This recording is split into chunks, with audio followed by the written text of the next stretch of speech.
ரொம்பவே இன்டர்வெட்டா இருக்க ஹீரோக்கு பொண்ணு பார்த்துட்டு உங்க ஃபேமிலி கார்ல போயிட்டு இருக்கும் போது யாரோ ஒருத்தவங்க பொத்துட்டு கார்ல விழுறாங்க. பதறி போன ஹீரோ போய் பார்த்தா அது ஹீரோட முகமெல்லாம் கோரமா இருக்கு. அவங்க அம்மா அதை பார்த்து வாமிட்ட படிடுறாங்க. உடனே அவளை கூட்டு ஹாஸ்பிட்டல் சேர்க்கறாங்க. அவங்க இறந்து போயிடுறாங்க. போலீஸ் இந்த கேஸ் விசாரிக்கும் போது ஹீரோட ஃபேமிலியோ நான் கரெக்டா தான் போயிட்டு இருந்தோம், அவங்க கூட்டில வந்தாங்கன்னு சொல்ல யார் மேல தப்பு இருக்குன்னு நான் கண்டுபிடிச்சேன்னு சொல்லிட்டு போலீஸ் அந்த கிராமத்துக்கு போயிட்டு அங்க இருக்க மக்கள்கிட்ட விசாரிச்சா அந்த கிராமத்து மக்களோ நாங்க ஆக்சிடென்ட் ஆனதான் பாக்கல சார், ஆனா அந்த லேடி இந்த கிராமத்துல இருக்க காட்டை வாழ்ந்துட்டு வரேன்னு சொல்றாங்க. போலீஸும் ஹீரோவும் காட்டுக்குள்ள போயிட்டு அந்த லேடியோட வீட்டை கண்டுபிடிக்க அங்க ருக்ஷான்ற ஒரு பொண்ணு செங்கலியால கட்டப்பட்ட நிலைமையில இருப்பா. இவங்களும் அவங்க அம்மா இறந்து போயிட்டாங்க. மானி உடனே வந்து அவன் சொல்லிட்டு ஹாஸ்பிட்டல் கூட்டிட்டு போக அந்த பொண்ணுக்கு யாருமே இல்லாதால ஹீரோவே கூட இருந்து ஊர் மக்கள் கூட சேர்ந்து அவங்க அம்மாவோட இடிச்சு நல்லா முடிச்சு கொடுத்துருவான். கடைசி அந்த பொண்ணை வீட்டுல டிராப் பண்ணிட்டு 2000 பணம் கொடுத்துட்டு போன பார்த்தா அது குரூப் ஞாபகம் இல்ல. அதுக்கப்புறம் அந்த பொண்ணு தான் போயிட்டு டிராப் பண்ணிட்டு வருவா. அம்மாவும் போயிட்டு தானே அந்த காட்டுக்குள்ள இவளுக்கு தனியா இருக்கிறதுக்கு ரொம்ப பயமா இருக்கு. அம்மா நிமிஷம் சொன்னாங்க கேட்டுட்டு இருக்கு. அங்க ஒரு ப்ரொஃபசர் ருக்ஷாவை கொல்றதுக்காக ஆளுமெல்லாம் கூப்பிட்டு ஊது பக்கிலாடிட்டு வந்துட்டு இருப்பாரு. தன்னை யாரும் கொல்ல போறாங்கன்றத அவன் நல்லா உணர முடியுது. உடனே தண்ணிக்குள்ள தலையை விட்டுப்பா.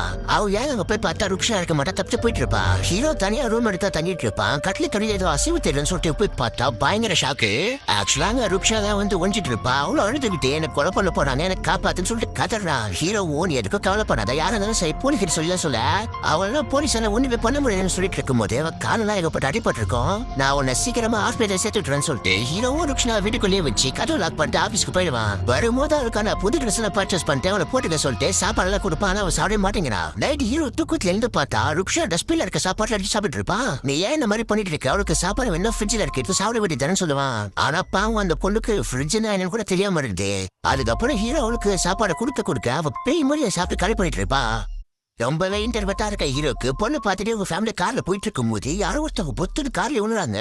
பதறி போன ஹீரோ போய் பார்த்தா அது ஹீரோட முகமெல்லாம் கோரமா இருக்கு. அவங்க அம்மா அதை பார்த்து வாமிட்ட படிடுறாங்க. உடனே அவளை கூட்டு ஹாஸ்பிட்டல் சேர்க்கறாங்க. அவங்க இறந்து போயிடுறாங்க. போலீஸ் இந்த கேஸ் விசாரிக்கும் போது ஹீரோட ஃபேமிலியோ நான் கரெக்டா தான் போயிட்டு இருந்தோம், அவங்க கூட்டில வந்தாங்கன்னு சொல்ல யார் மேல தப்பு இருக்குன்னு நான் கண்டுபிடிச்சேன்னு சொல்லிட்டு போலீஸ் அந்த கிராமத்துக்கு போயிட்டு அங்க இருக்க மக்கள்கிட்ட விசாரிச்சா அந்த கிராமத்து மக்களோ நாங்க ஆக்சிடென்ட் ஆனதான் பாக்கல சார், ஆனா அந்த லேடி இந்த கிராமத்துல இருக்க காட்டை வாழ்ந்துட்டு வரேன்னு சொல்றாங்க.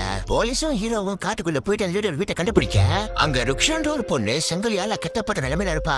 இவங்களும் அவங்க அம்மா இறந்து போயிட்டாங்க. மானி உடனே வந்து அவன் சொல்லிட்டு ஹாஸ்பிட்டல் கூட்டிட்டு போக அந்த பொண்ணுக்கு யாருமே இல்லாதால ஹீரோவே கூட இருந்து ஊர் மக்கள் கூட சேர்ந்து அவங்க அம்மாவோட இடிச்சு நல்லா முடிச்சு கொடுத்துருவான். கடைசி அந்த பொண்ணை வீட்டுல டிராப் பண்ணிட்டு 2000 பணம் கொடுத்துட்டு போன பார்த்தா அது குரூப் ஞாபகம் இல்ல. அதுக்கப்புறம் அந்த பொண்ணு தான் போயிட்டு டிராப் பண்ணிட்டு வருவா. அம்மாவும் போயிட்டு தானே அந்த காட்டுக்குள்ள இவளுக்கு தனியா இருக்கிறதுக்கு ரொம்ப பயமா இருக்கு. அம்மா நிமிஷம் சொன்னாங்க கேட்டுட்டு இருக்கு. அங்க ஒரு ப்ரொஃபசர் ருக்ஷாவை கொல்றதுக்காக ஆளுமெல்லாம் கூப்பிட்டு ஊது பக்கிலாடிட்டு வந்துட்டு இருப்பாரு. தன்னை யாரும் கொல்ல போறாங்கன்றத அவன் நல்லா உணர முடியுது. உடனே தண்ணிக்குள்ள தலையை விட்டுப்பா.